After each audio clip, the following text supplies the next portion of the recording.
subscribe. Do it now. And welcome back, everyone, to the latest and greatest episode of the Shaving Points podcast. My name is Jayden May. You can find me on Twitter at JMay56. And I'm joined, as always, by my co-host, Quentin Crisco. How are we doing tonight, Quentin? Wonderful, man. We're 1 week closer. 1 week One closer to the more real week. thing. My name is Quentin 2 more Crisco. You can weeks. find me on Twitter at Bucketstats. You can go follow the podcast on Twitter at shaving_points. That's PTS_pod. And we're on Reddit.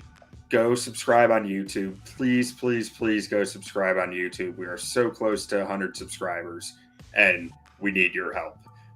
We're also on TikTok, on Instagram, on Facebook. Anything you can be on, we're on it. So go search for us, go follow, like, and subscribe. Also, check out the website for awesome new merch for this season. We have hoodies, we got pullovers, we got awesome quarter zips, hats, jackets. We got it all. Shaving-points.com. Also, all of our podcast recaps and everything will be on there, write-ups, all that good stuff, and all of our social media links that we post will also go straight to the website as well. So give us a shout, give us a follow there, subscribe to the website, get all the content, get sent straight to you. So before we get started, I learned something this week in all my, stat analysis and film review, and I learned something new that I never knew. You know why you shouldn't play football in glasses? It's a contact sport. But then your contacts fall out and you can't see. Well, you're screwed if you do, and you're screwed if you don't, I guess. I heard that. So this week we're going to be finishing off our fantasy rankings with tight ends and quarterbacks. Then next week we will get out our top 50 big boards of half-point PPR. And then we'll be straight into the season after that. We also have some college football this weekend.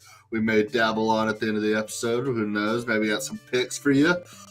So stick around. Let us know what you think.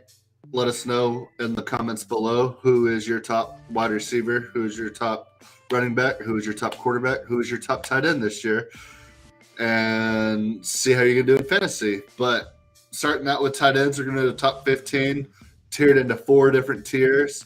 And Q's going to get us started here with number 15, Gerald Everett.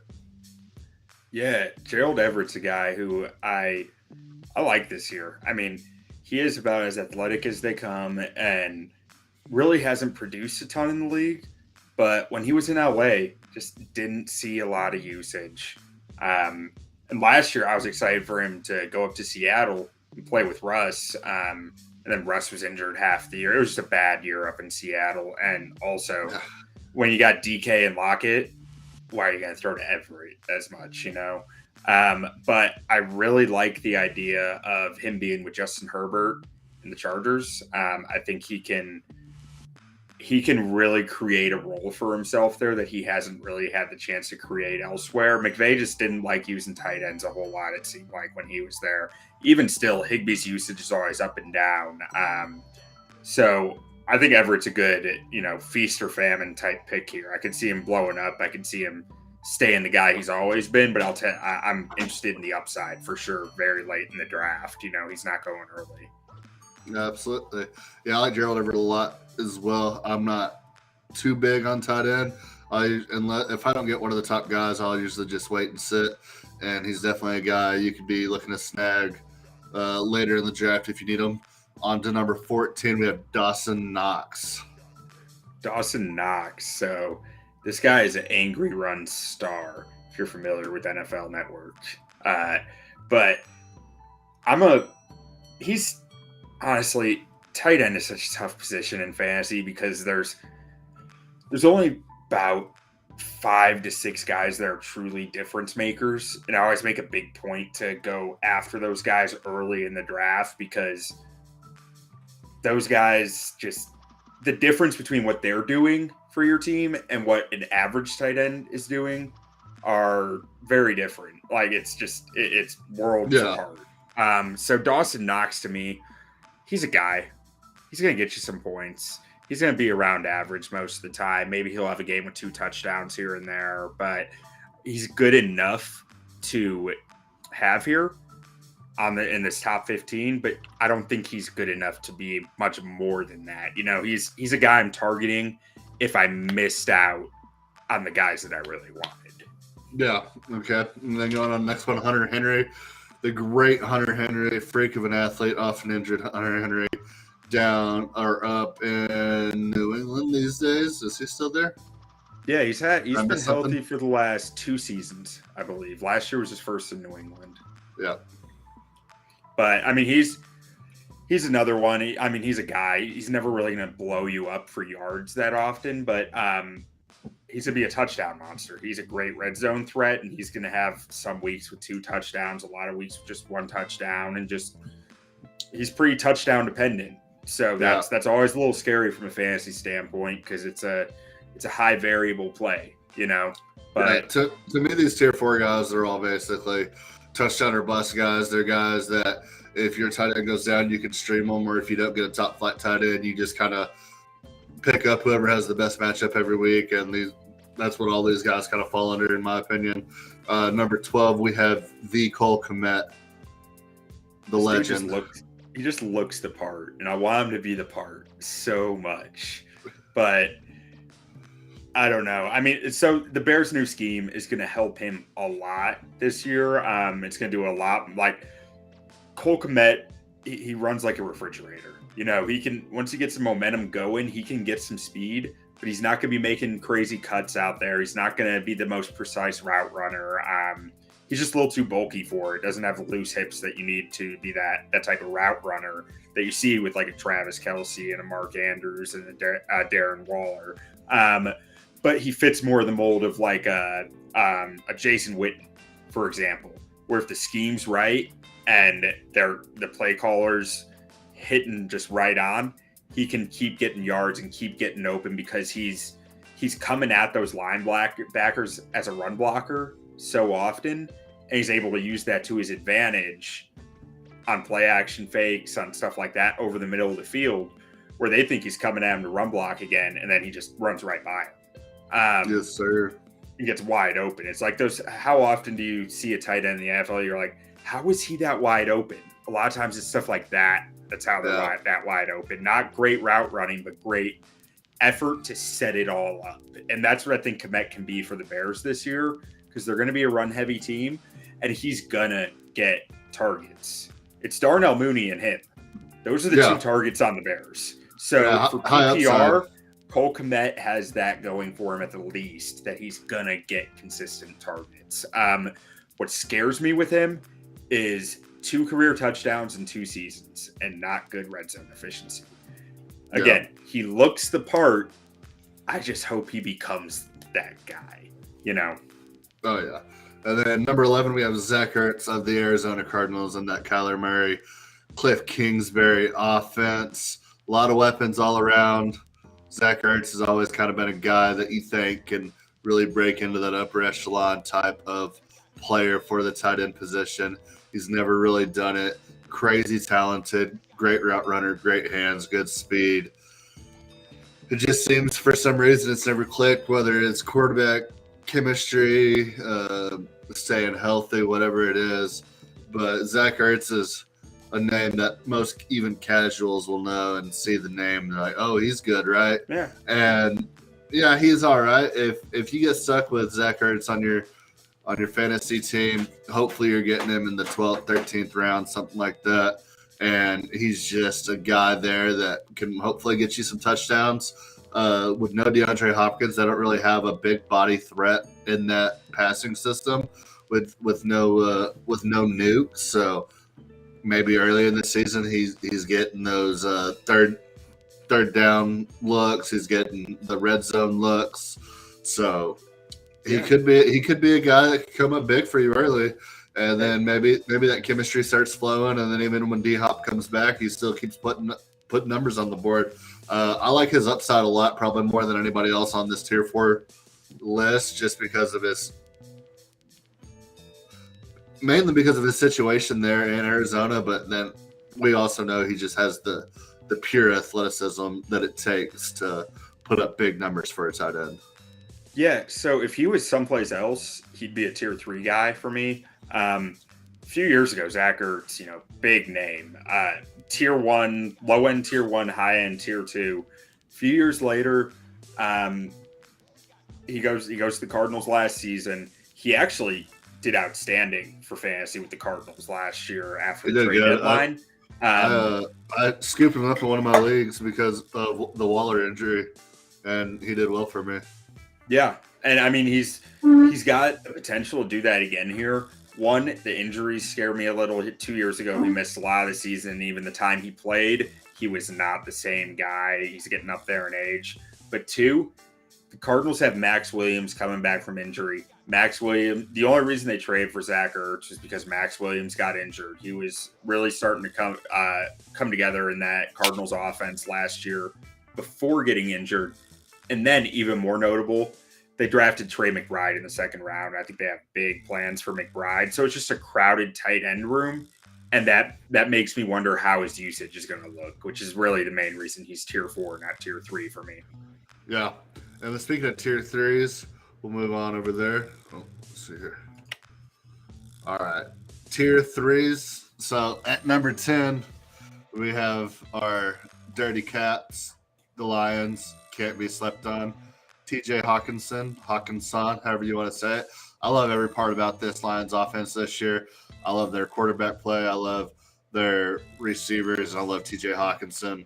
I think he's a guy who can score touchdowns. He can catch slants over the middle. I think he can be a high target guy, high volume, especially in a half PPR league. You can see this guy getting 4 to 7 catches a game, which is good for a tight end. Maybe 40 to 60 yards, throw a touchdown on top of that, get anywhere between 8 to 14 points out of this guy every week. I think this is about as reliable as you can get if you want to really, really wait on tight end and not take somebody in the first 6 rounds and wait till that 7th, 8th, 9th round spot and still get some good production from your tight end. I think TJ Hawkinson is my go-to for that this year. You know what TJ Hawkinson is? He's from Iowa. He is. But he's Cole Kmet with a little more grease on his hips and A better quarterback. Catches touchdowns. Yeah. Their numbers are so similar from year 1 to year 2. Hawkinson's a little more efficient, which makes sense. He's a little bit better route runner, a little more agile, and just a lot better in the red zone over his first 2 years. But I want TJ Hawkinson to be the guy, to be that dude in fantasy. And he was so hyped coming out of the draft as this generational tight end prospect. And I've just been a little disappointed by his production for being considered that guy. Maybe some of it is the usage in Detroit. But I want to see more from him. And I think this is a year he has to show it. I mean, he's coming up on a contract here pretty soon. If he wants to make big time tight end money, he's going to need to start showing a little more. Yeah. And then number 9, we have David Njoku. And to me, I mean, he's tier 3 potential. So we kind of consolidated our list and just kind of put one together since we're talking tight ends in fantasy. Really, there's 15 guys you can talk about. I would probably have this guy tiered a little bit lower, or definitely under Hawkinson, especially with don't know what's happening at quarterback. I mean, he's never really put the product on the field that you want to see week in and week out. But you talk about a dude that is just straight athlete, straight raw talent. He's got it all. Might be one of the fastest tight ends in the league, if not the fastest. He's huge. He's got decent hands. So he's sitting at that 9th spot here. I mean, like I said, I could probably put him a little lower. And then there's probably a lot of people that could probably put him higher as well. So I feel like 9's kind of right in the sweet spot for him. But like I said, if I'm between him and Hawkinson, I'm probably taking Hawk all day. But what do you think about David Njoku? Probably one of the most athletic tight ends we've ever seen. I mean, this dude, I was running through tight end combine numbers today just for fun because my brain is sick and twisted. And dude's a freak. You don't see tight Yeah. ends like him very often. He only played football for like a couple of years when he was in Miami, I believe. I think he played football as like his senior year, got an offer to go to Miami, played 3 years at Miami, and then got drafted. Something stupid like that. I'm higher on him than a lot of people probably are, and I have I have reasons why.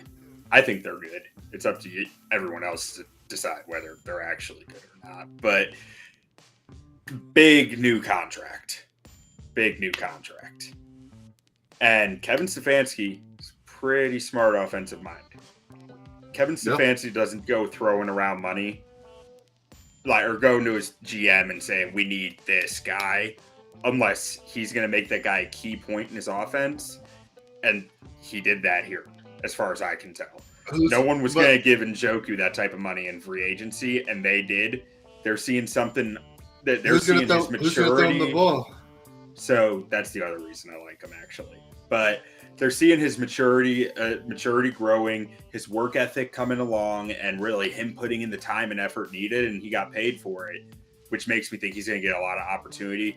The other reason I think he's going to get a lot of opportunity is because Jacoby Brissett's going to be playing quarterback, and I don't think he's going to be pushing the ball downfield like often. I think he's going to be looking for the safety valve in his tight end a lot. I think Nick Chubb and Kareem Hunt are just going to run the shit out of the football. That's the beauty of a tight end, though, man. They get better with a better running game. In theory. But moving on to a guy we have criminally low here. This is a tier 2 guy, in my opinion, Dalton Schultz, the number 2 option on the Dallas Cowboys right now. All he's done is put up numbers. He's gotten better and better ever since he took the starting job over from Blake Jarwin right after we gave Blake Jarwin the 3-year, $48 million contract a couple years ago. He hasn't been able to stay on the field healthy since then. Dalton Schultz has actually absolutely exploded, playing on a franchise tag this year. I think he's going to absolutely dominate this year. I think 8 is criminally low for him, especially being the number 2 option in Dallas for the foreseeable future. I think his targets are going to be through the roof, and I think he's going to have plenty of opportunity, and I think his target share is much, much more than anybody else in this tier 3 list, and probably even more than some of the tier 2 guys. Dalton Schultz at 8, criminally low. Defend your ranking. I mean, to me, the top 5 are Dalton Schultz isn't in it. It's that simple. And then Mike Gesicki's a better fantasy tight end than Dalton Schultz. He's not a better tight end. He's a better fantasy tight end. I think Dalton Schultz especially with Tua at quarterback, and Tua is going to be throwing those short to mid routes to tight ends a lot. Mike Gesicki's a better fantasy tight end. You think after they went and spent all that money on Tyreek Hill and spent all that draft capital on Jalen Waddle, and then go out and pay Cedric Wilson all that money, that Mike Gesicki is going to get the same target share that he got last year? I don't think they want him to, but I think Tua is still going to throw to the safety net a lot. Mm-hmm. No, sir.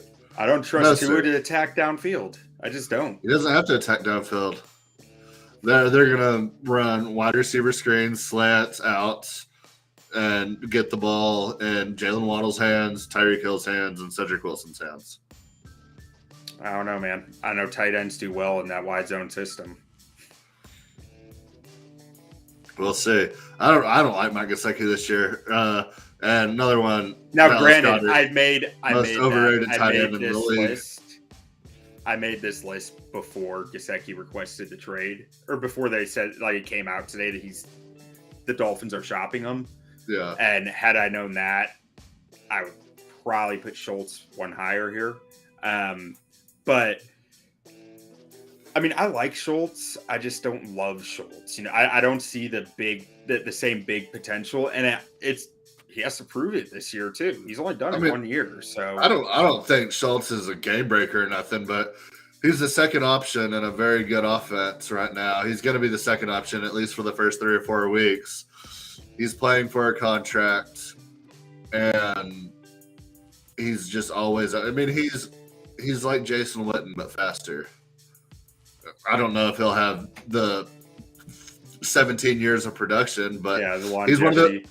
he's one of those guys like Jason Witten was just always open, and he could never get it. He could never get yacked. It was Jason Witten catches it 2 yards and goes down. Dalton Schultz is just always open, and then he can actually run after catch. And I mean, his target share alone, I think, pushes him into that top 5 range for me for fantasy wise. I'm not saying he's as good as a tight end of these people. I'm just saying his target share in that Dallas offense, where his biggest competition early in the season will be a rookie from an FCS school. Like, Yeah, I mean, I don't know. I think Gesicki's going to be the more explosive player at the end of the day, and that's what my rankings like. I want more boom if these guys are what I'm stuck getting. You know. yeah. I mean, I put Dalton Schultz as if you can get it. Like he's like the only guy I'll take like in the 6, because if I don't get one of those other tight ends in the first 3 or 4 rounds, I'm waiting until like 9 or 10. And Dalton Schultz is probably the only guy I'll take before the 7th round after those top 5. So and then at number 6, we have Dallas Goedert, the most overrated player in the NFL right now. Everybody's just on this dude's jockstrap like he's the greatest thing since sliced bread. Garbage. Number 6, Dallas Goedert. He's pretty dang good. Trash. And it's a pretty great fit in that offense. Trash. What he does and what he's asked to do, they really pair together really well, which is usually something that, leads to a lot of success for the player. Trash. Him and his quarterback are both trash. Trash running back. I actually like Miles Sanders. Trash receiver. AJ Brown's overrated. The whole team's trash. Okay. Well, I really like what the Eagles are going to do with their offense and how it pairs up with what Goddard is good at doing. And what are they going to do with their offense? Go 3 and out every time and then blame everybody else, and Nick Sirianni's going to keep his job for another year because nobody knows who he is? Maybe. But no, I mean, they're going to build a power run game that doesn't have to be a power run game all the time and use that to their benefit. They're going to build a power run game, run the ball 4 times a game, throw the ball way too much with Jalen Hurts. He's going to scramble around, get a lot of fantasy points, and then they're going to lose the game 10-23, and Jalen Hurts is going to have 127 yards rushing, 237 yards passing, a rushing touchdown, and 2 interceptions every week. And Miles Sanders, as long as 100 of those yards are to Dallas Goedert, I really don't care. Probably won't be. And then Miles Sanders is going to have like 2 rushes for 300 yards and 2 touchdowns. And they're like, why'd you only give him the ball 3 times? They're like, oh, we don't want to tire him out. Well, that last part might be true. The rest of it, I don't know about, but. All right. Dallas Goedert, trash. Confirmed. We can put our stamp of trash approval on him. Trash. On to tier 2 for our tight ends. And these tight ends are the guys you're looking at targeting early. These guys you may take one of these guys before you even have your wide receiver 1, before you have your RB1, or if you already have your RB and wide receiver, before you take a second wide receiver or a second running back. These are guys that you're going to have to take in the first 4 rounds. And they're the names you know. Starting at 5, Greg Kittle, the monster from Iowa. He wears Levi's jeans for his tight end. He's got the long hair. He's a WWE fanatic. He's just the guy that doesn't quit.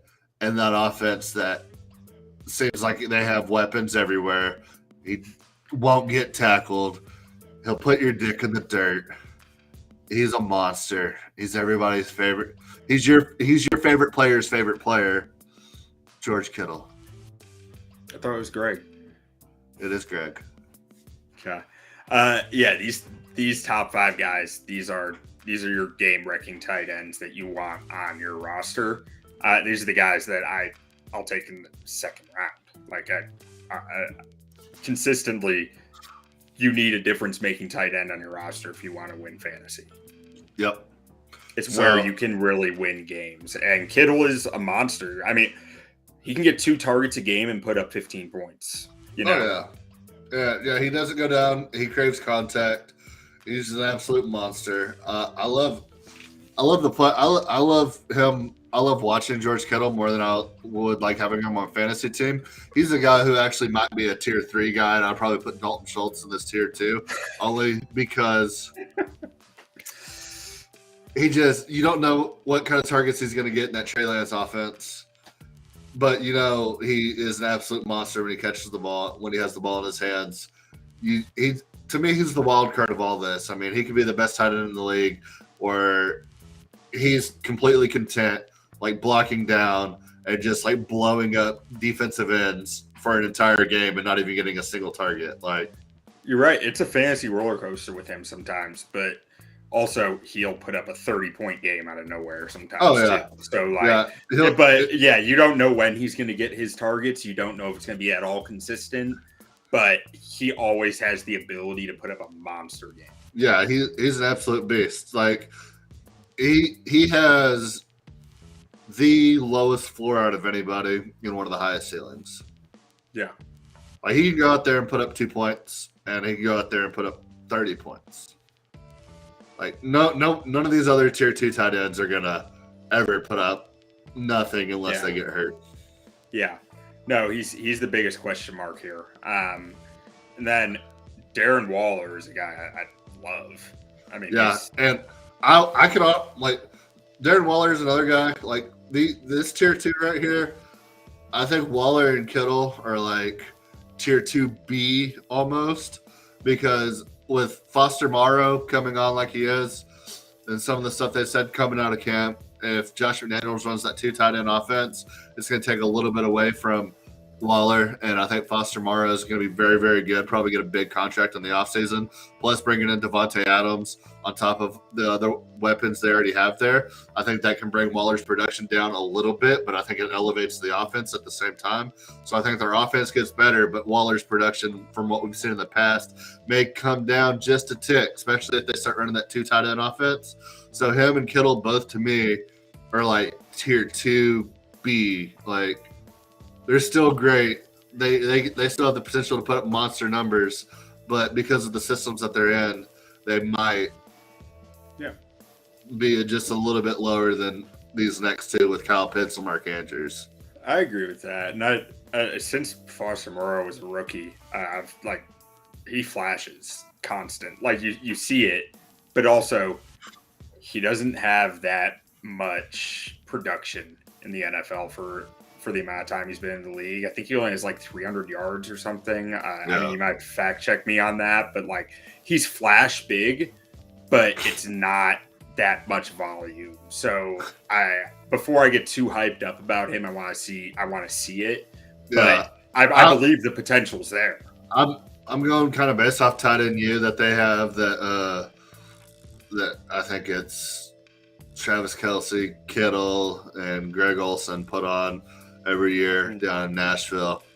And I mean, everybody at the camp seemed to be raving about Foster Morrow and just talking about this dude's about to get paid big, big money. Even Darren Waller said it. Darren said, like, going into my last year with Foster Morrow, he was like, I'll never play with the tight end this good ever again. And they're like, what do you mean? He's still like, and he's like, no, he's going to get paid. Like, he's going to get paid. Like, and sounds like Foster Morrow's got a really good agent. Yeah, I mean, if his agent's paying off all these other guys, I mean, it's just dudes talking ball. I mean, building the hype machine, man. Yeah, I mean, but yeah, I mean, Greg Olsen was talking about it. George Kittle was talking about it. Darren Waller was talking about it. Travis Kelce was talking about it. I mean, they were all just talking about like how good this kid is. So we'll see. But yeah, he's got the potential. Like I said, Waller's still great. Darren Waller's still great. Number 3, we have Kyle Pitts, second-year guy for the Dirty Birds. He flashed the other day in the preseason.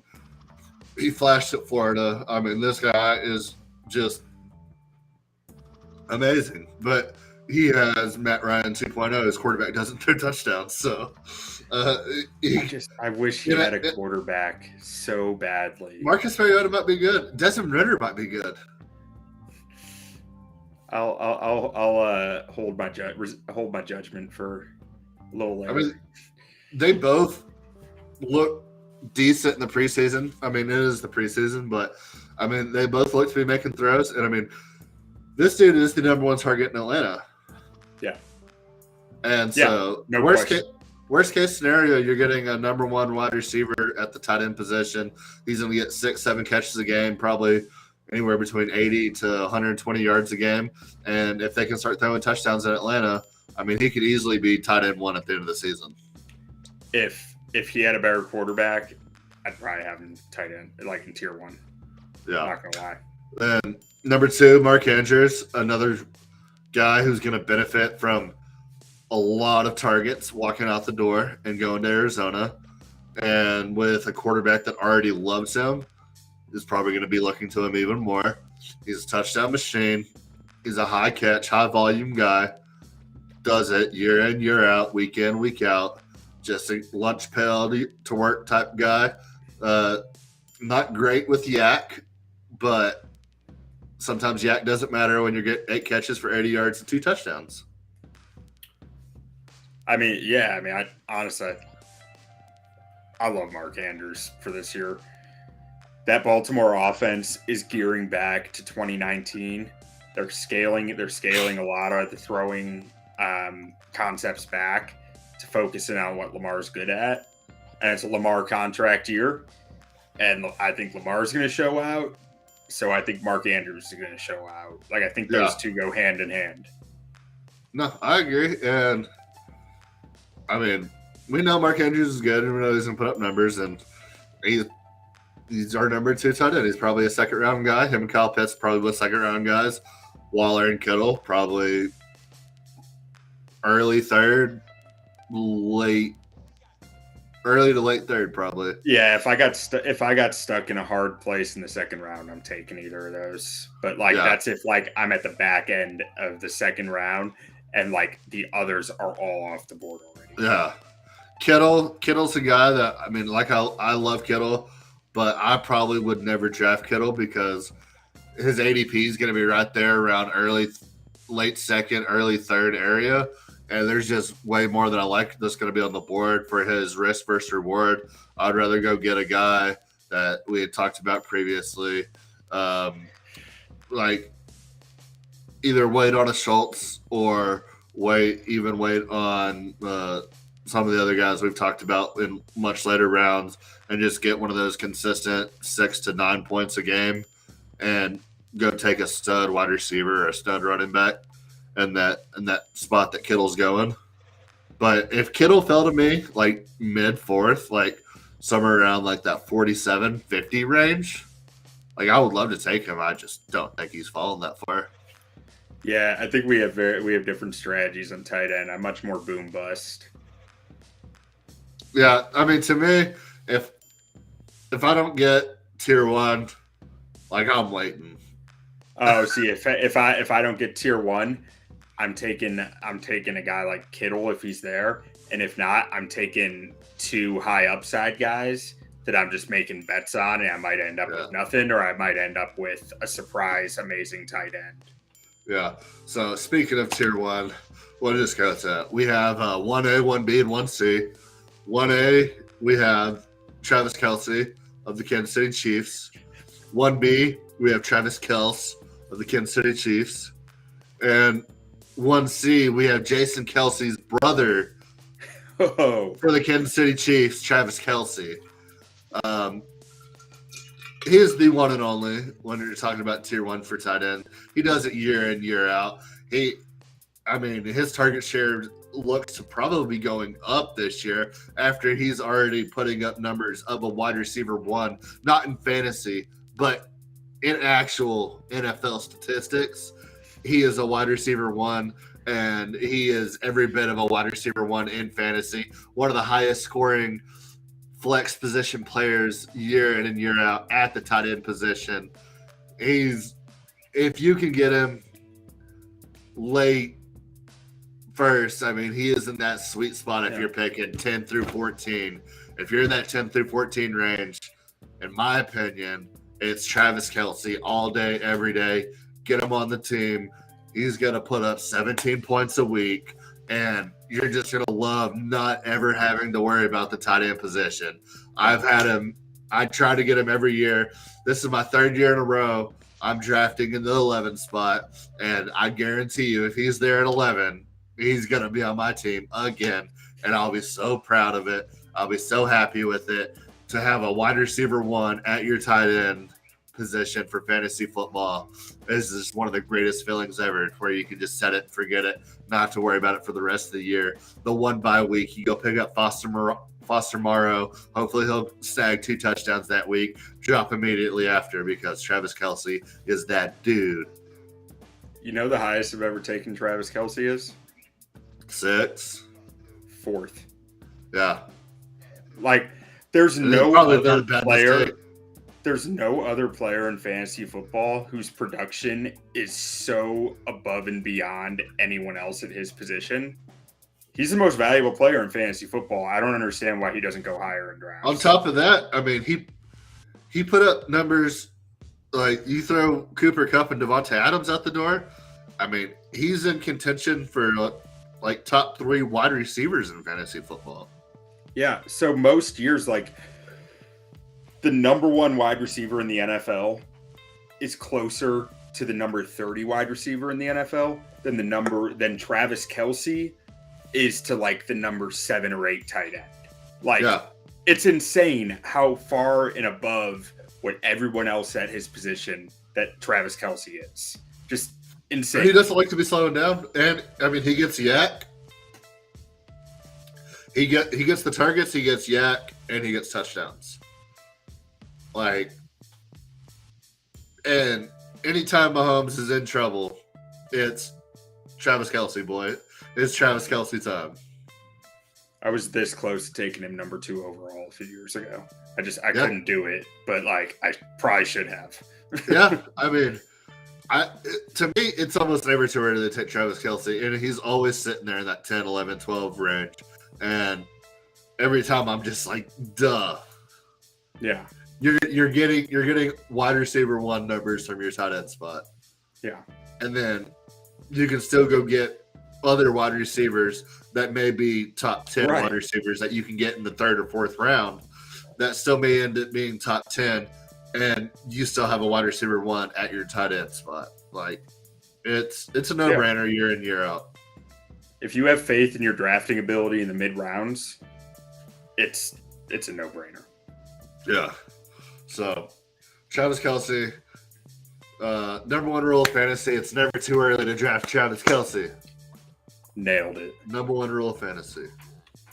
All right, let's move on to our quarterbacks here. We'll kind of run through these pretty quick. It's pretty chalk for the most part, and we're talking quarterbacks. I mean, yeah, everyone knows where these guys belong for the most part. Unless you're in a super flex league, most guys just draft who they think is going to be the best outside of a couple of guys that people reach for way too early. But the best thing about people reaching for quarterbacks is that it leaves those diamonds in the rough for you. It lets you pick up a Amon-Ra St. Brown halfway through the 4th round because 5 quarterbacks have already gone off the board.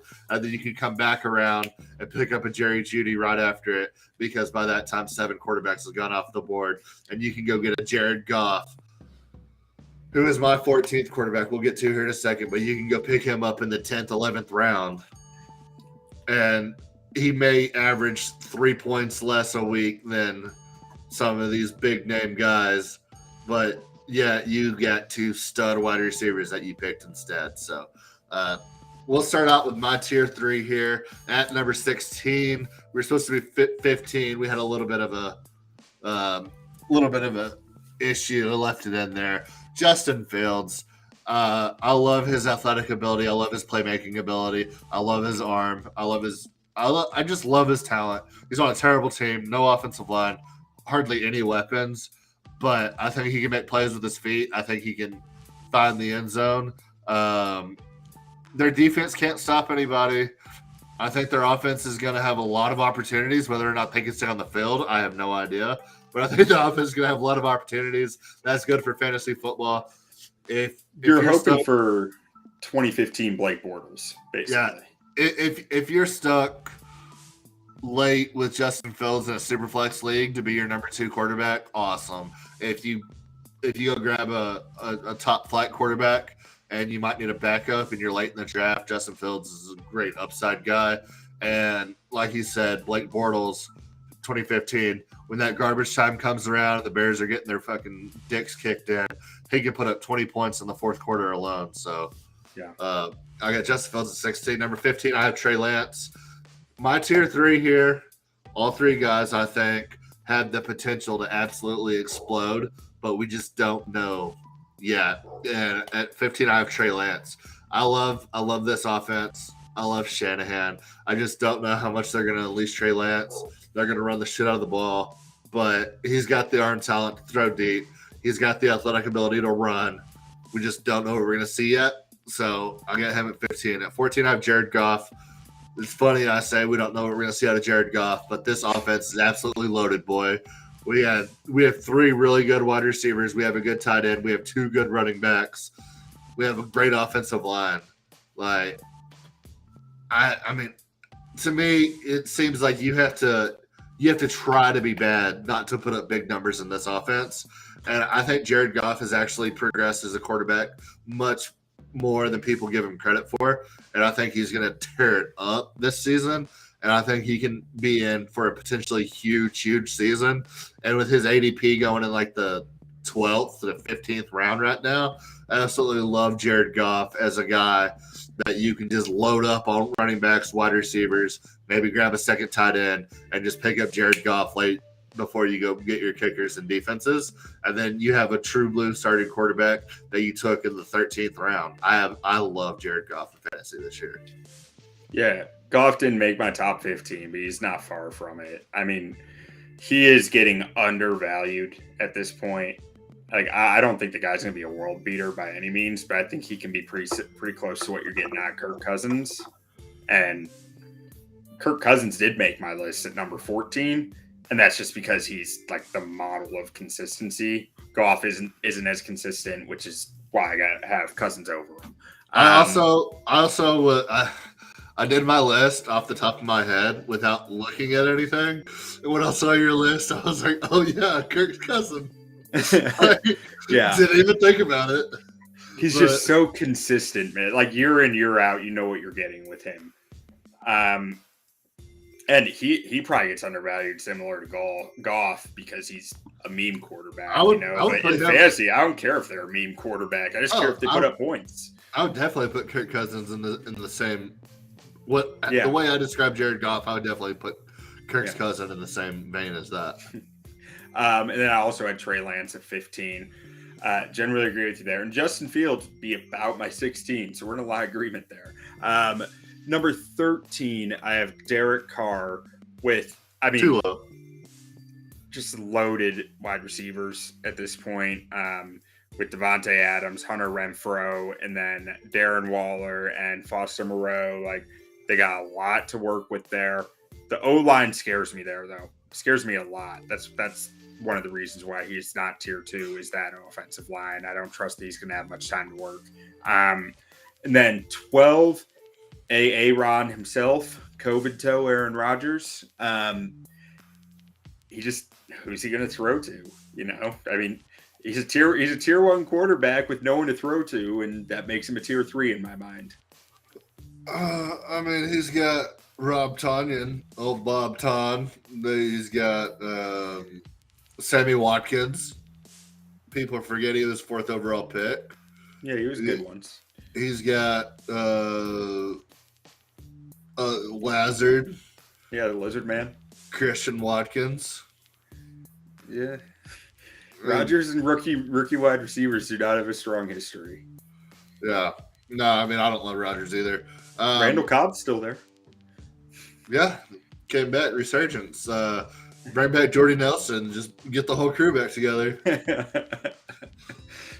All right. Moving on to tier 2. My tier 2 is Who would you pick if they were all available? Aaron Jones, Chubb, Fournette, Keeper Lee. To me, this is Nick Chubb all day, every day. After Nick Chubb would be Aaron Jones.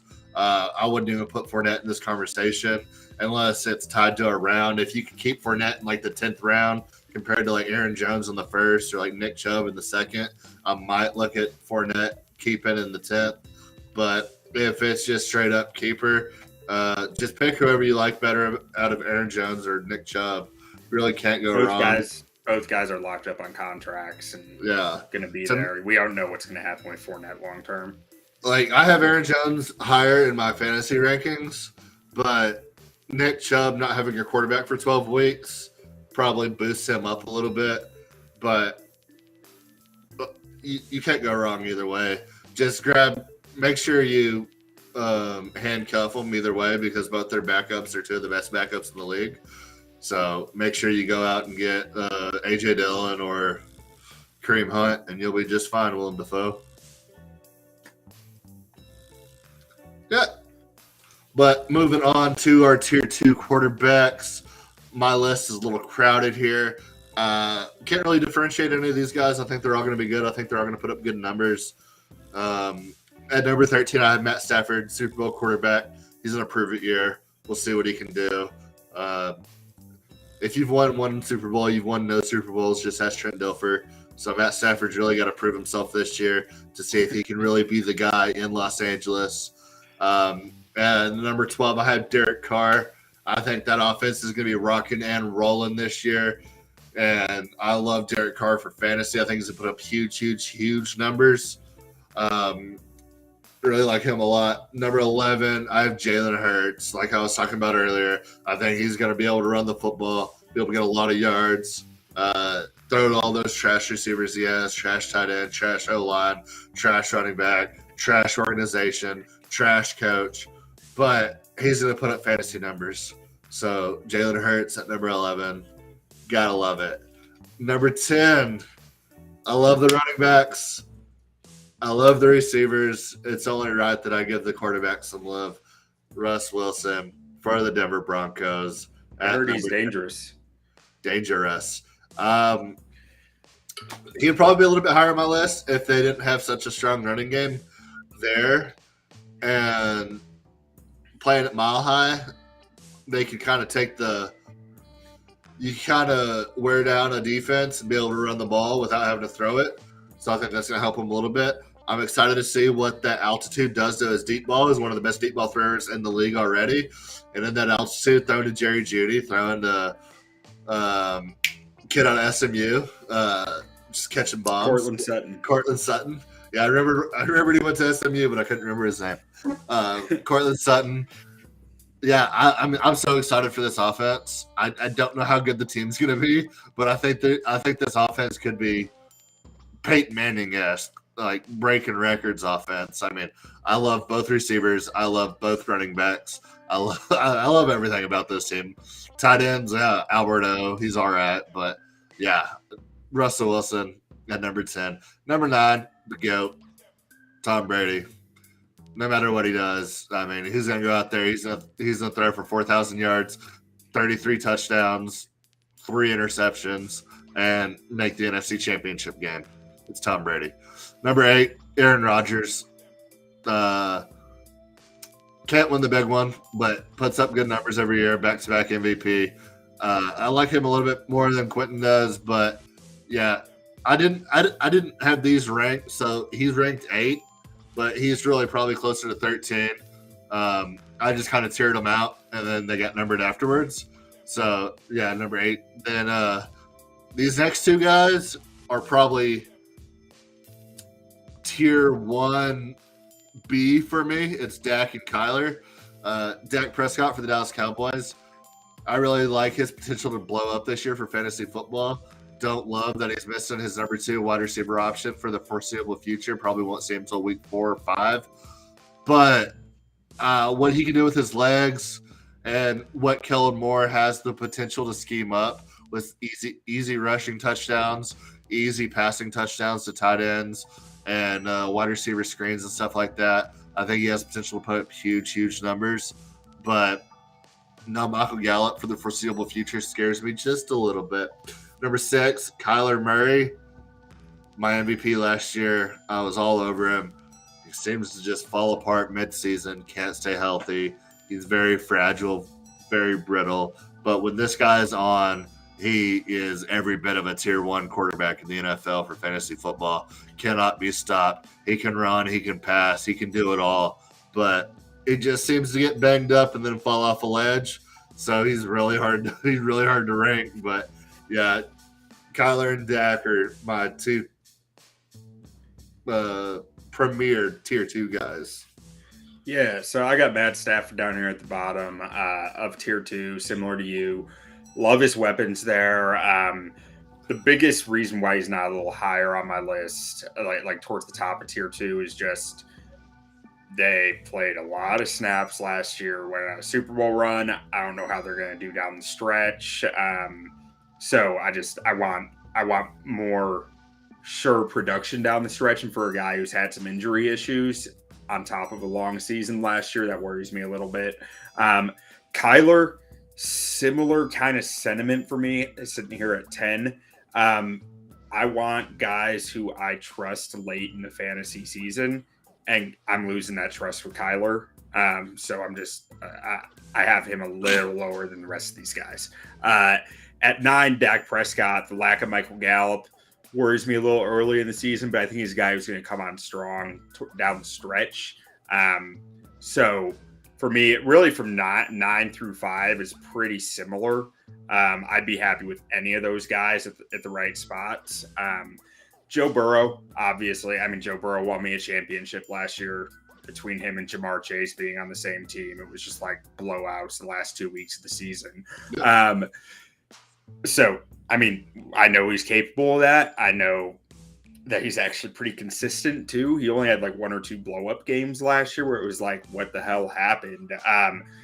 And he wins processing. The only reason he's not higher is he doesn't bring much of a rushing element. Same with Tom Brady at number 7. Doesn't bring much of a running element, but you know what you're getting with him. You know he's going to put up 30-plus touchdowns a year. Like, he's going to get plenty of yards, and just he's like a machine. He is a machine. He doesn't age. Number 6, this is the only list you will ever see with Jalen Hurts ranked above Tom Brady. Jalen Hurts got those rushing numbers, man.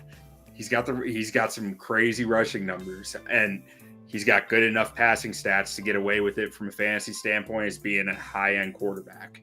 And number 5, dangerous Russ Wilson. Love him in Denver.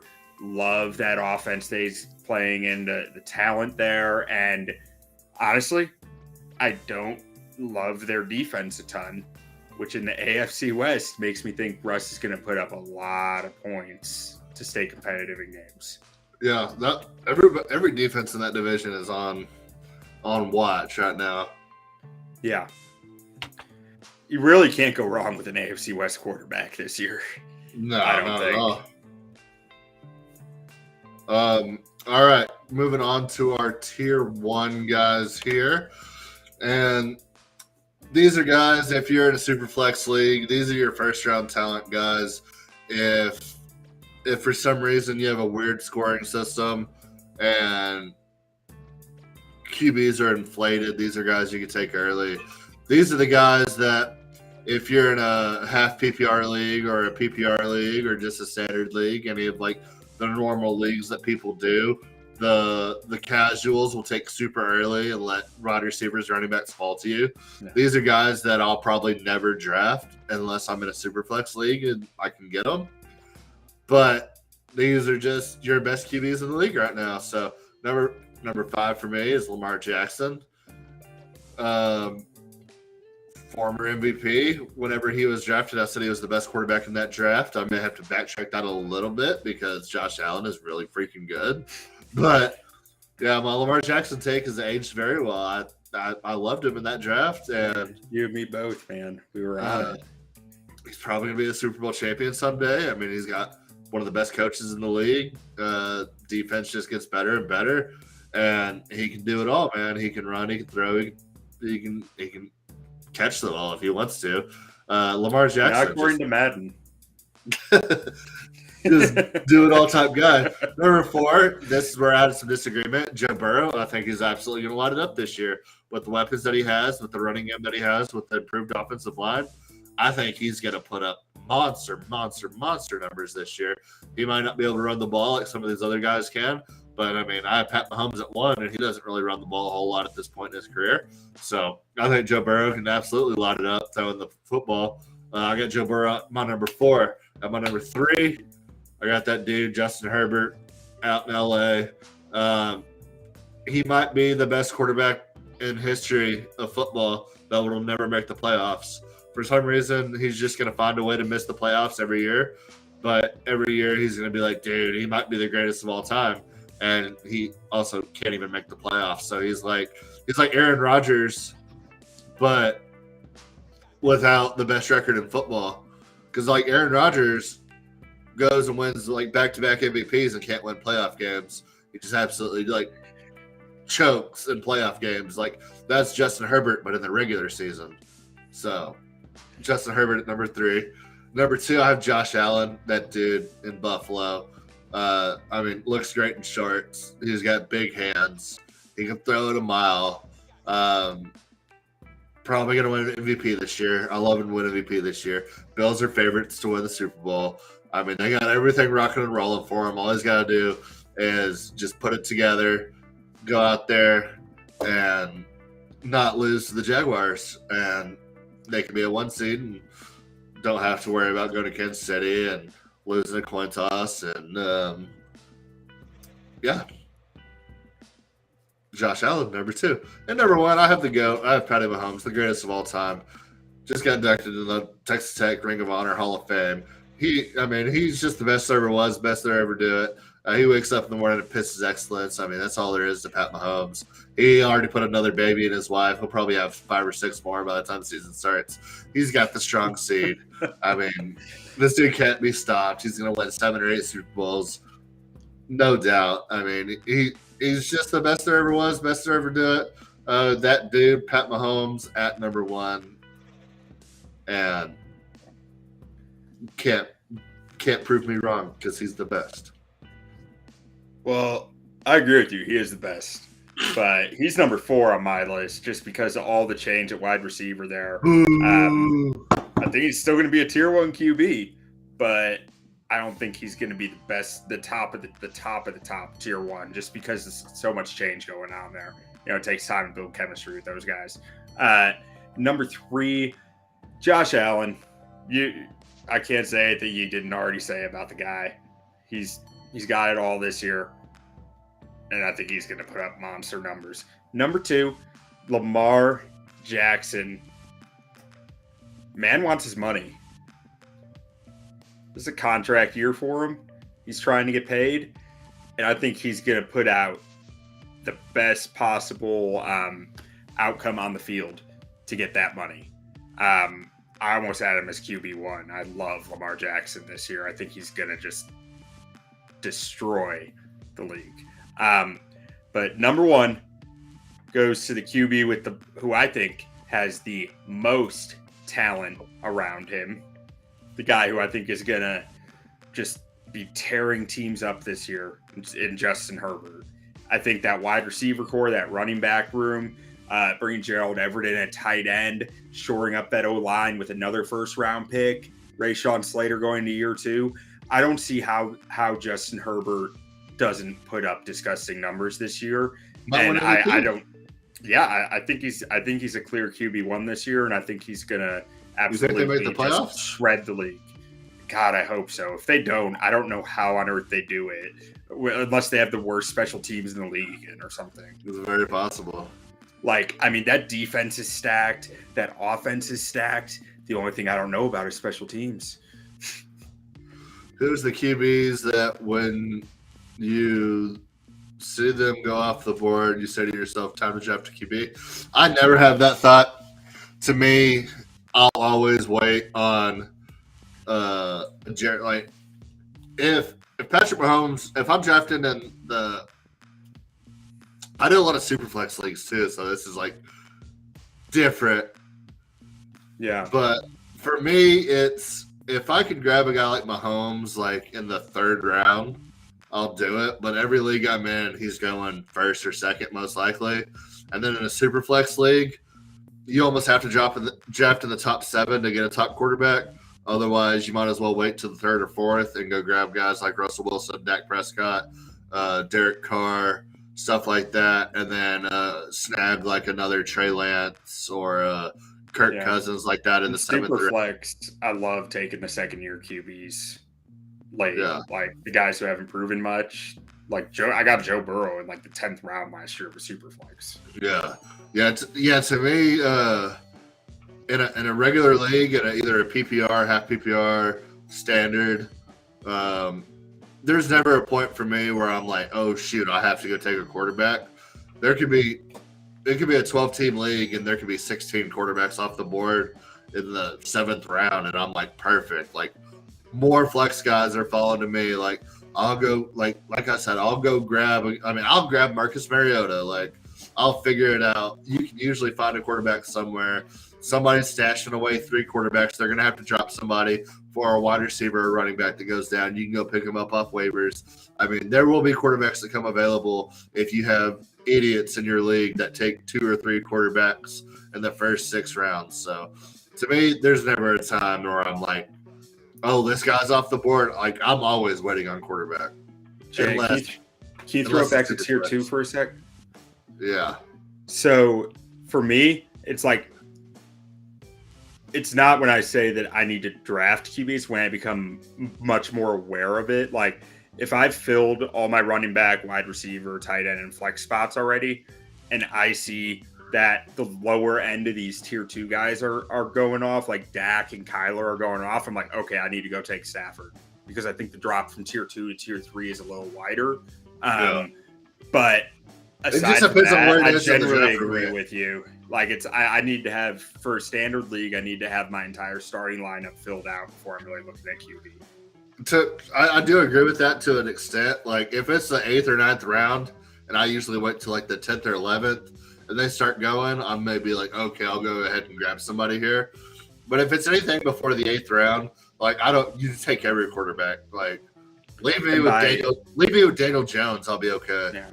And by starting lineup, that excludes kicker and D special teams. Yeah. But I mean to me, like, I'll go pick up a Zach Wilson, I'll go pick up a Daniel Jones. I'll go pick up a Carson Wentz. Where like, I'm not Ryan too worried about it. Like, you can get Ryan Tannehill, like 14th or 15th round. Like, yeah, Ryan Tannehill. Matt Ryan, Mac Jones. I mean, yeah, we're talking like quarterback. Like, the difference between, like, I'll take a flyer on Trevor Lawrence. You know, take a flyer on Mitch Trubisky. Yeah. Hey, Mitch put up some really good fantasy numbers when he was. No, that's what I'm saying. It's not hard for a QB to put up average fantasy numbers. You take away the top 5 guys that, like, I'm absolutely not drafting that early, and the difference between guys like Kyler and Dak, like the top flight tier 2 guys, Russ Wilson, Jalen Hurts, Tom Brady, Joe Burrow, these type of guys, the difference between those guys and like Carson Wentz isn't so drastic that, like, if I get Carson Wentz in the 13th and 3 extra wide receivers or running backs compared to Russ Wilson in the 4th, like, was a pretty good fantasy quarterback last year. I'll take gotta play. People want to knock these guys down in fantasy because they're the, like, meme quarterbacks. They can make fun of them, but, like, they're putting up the same stats as some other guys. Just they don't do it in the 4th quarter. It doesn't really matter to your fantasy team. It's the NFL in 2022. Quarterbacks are going to put up numbers. Like, I'm never worried about going after quarterback early, ever, except in Superflex. Yeah, let me rephrase that. Because the Superflex, when you can start 2 of them, it's a completely different ball game. Well, when you need 20 starting quarterbacks across the league, or 24, that's when it gets really tough. But that'll do it for the rest of our position rankings. Next week we'll do a quick big board. And the college football site looks decent next week, so we may just have to throw our top 50 big board on the website, and you may have to just hop on over and either subscribe or go to the website to get our top 50 big board. And we may just do a college football bonanza next week because on this podcast we love a bonanza, and it's week 1 college football next week, so you may have to go to the website for fantasy. Shout out to our boy Harold. Yeah, Harold. Yeah, Harold. Hit me up, Harold. Find me in the streets. But it is week 0 this week in college football. And you know what that means. That means we're going all the way to Dublin, Ireland for the classic, historic rivalry of Northwestern and Nebraska. They've been playing for 1,000 years over in Dublin, Ireland.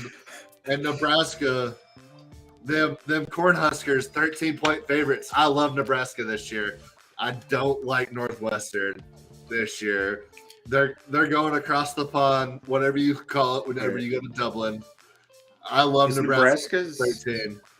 Does Nebraska's football team just like everywhere they go, they leave a trail of corn husks because they're just husking the whole way? And you know what they say about Ireland? It's the land of opportunity.